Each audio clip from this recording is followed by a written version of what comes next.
ಪ್ರಧಾನಿ ಮೋದಿ ನನ್ನನ್ನ ಹೊಗಳೋದು ಬೇಡ ತೆಗಳೋದು ಬೇಡ. ನಾನು ಮೋದಿ ಅವರನ್ನ ಹಲವಾರು ಬಾರಿ ಭೇಟಿ ಮಾಡಿದ್ದೆ. ನಮ್ಮ ರಾಜ್ಯದ ಸಾಕಷ್ಟು ಸಮಸ್ಯೆ ಬಗ್ಗೆ ಮೋದಿ ಅವರಿಗೆ ವಿವರಿಸಿದ್ದೇನೆ.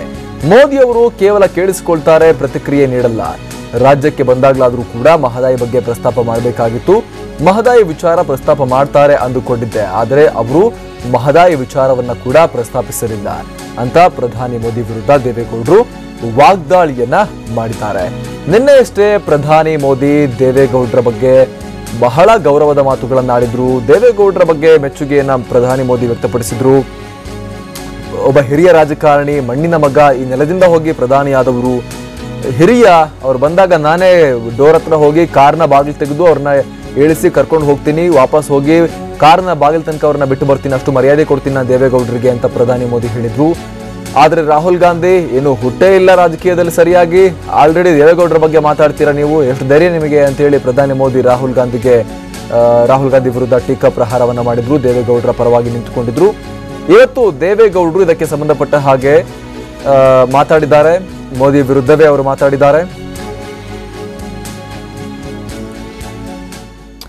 ಬನ್ನಿ ಹಾಗಾದ್ರೆ ಇವತ್ತು ದೇವೇಗೌಡರು ಏನ್ ಹೇಳಿದ್ರು ಅಂತ ನೋಡ್ಕೊಂಡ್ ಬರೋಣ.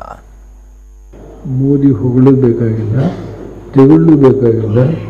ಮೋದಿಯವರು ಕರ್ನಾಟಕ ವಿಷಯದ ಬಗ್ಗೆ ಅಷ್ಟೊಂದು ಔದಾರ್ಯ ತೋರಿಸಿದ್ದಾರೆ ಅಂತ ನಾವು ಹೇಳಲ್ಲ. ನಾವು ಹೋದಂಥ ಎಲ್ಲ ಸಂದರ್ಭದಲ್ಲೂ ಅವರು ಕೇಳ್ಕೊಳ್ತಾರೆ ಹೊರತಾಗಿ ರಿಯಾಕ್ಟ್ ಮಾಡಲ್ಲ. ಬೆಳಗಾವಿ ಬಂದರು, ಅವರು ಸಭೆ ಅಡ್ರೆಸ್ ಮಾಡಿದರು, ಅವ್ರ ಮುಖಂಡರೆಲ್ಲ ಇತ್ತು. ಅಟ್ಲೀಸ್ಟ್ ಮಹದಾಯಿ ಬಗ್ಗೆ ಒಂದು ಶಬ್ದ ಬಂತ. I don't know what is working in his mind. How can I know all this?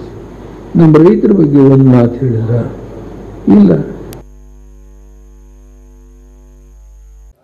TV9 Kannada YouTube subscribers ಸಂಖ್ಯೆ ಈಗ ಬರೋಬ್ಬರಿ 1 ಮಿಲಿಯನ್. ಪ್ರೋತ್ಸಾಹಿಸಿದ ತಮಗೆಲ್ಲ ಪೂರ್ವಕ ವಂದನೆಗಳು.